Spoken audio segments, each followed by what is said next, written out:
Yung lahat. Alam nyo, binuo natin itong show na to ng 1 taon at kalahati.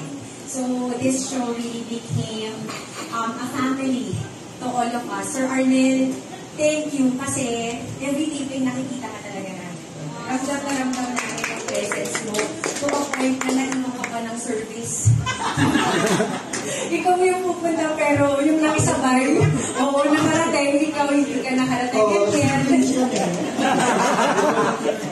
So, yun po, thank you. Thank you sa pag-aalaga sa amin, sa pag-uunawa din, sa lahat ng staff, sa inyong lahat. Salamat kasi napatagaan yung trabaho dahil sa inyong lahat. So, thank you sa pag-aalaga, sa pag-uunawa. And Miss A, thank you sa inyo because naging malaking gabay din kayo sa amin dito sa programang ito. Salamat sa lahat ng pagdadasal, tuwing mahihirap ang mga bawat eksenang ginagawa natin. And napakalaking bagay po nun para maitawid because it makes us realize that we cannot do any scene on our own. That we really need to rely on the Lord for His strength, for us to be able to pull off anything na, lalo na pag mabigat.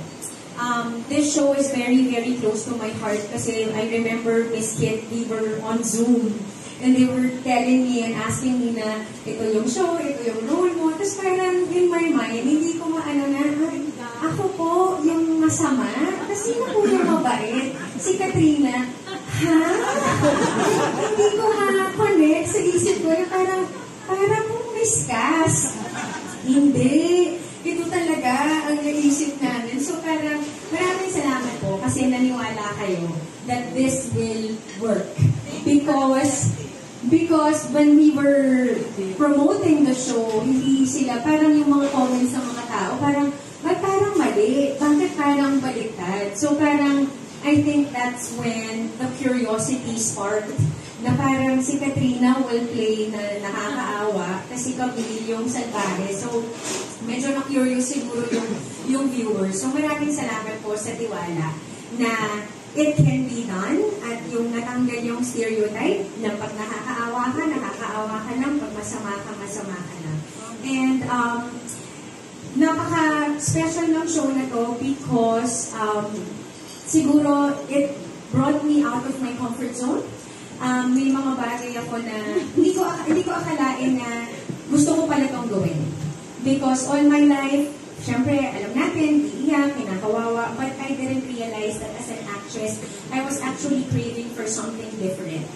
So thank you for giving me that, and this will continue to be there to hold a very special place in my heart because moving forward, I have also decided to take a break from doing serye because I feel like kailangan na ako ng pamilya ko ngayon. So bittersweet siya sa akin, bawat moment na nakakasama ko kayo, ini-enjoy ko talaga yun. Kasi hindi ko alam kung kailan ulit muna yung susunod. Because at this season of my life, I feel like this is what I am being called to do for now.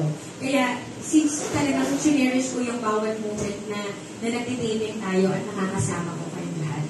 So maraming salamat po sa inyong lahat, Kuya David, Direk Boy, Ate Lori, I love you, yung aking magandang na double. And you know, I really want to commend her because she also plays Jade.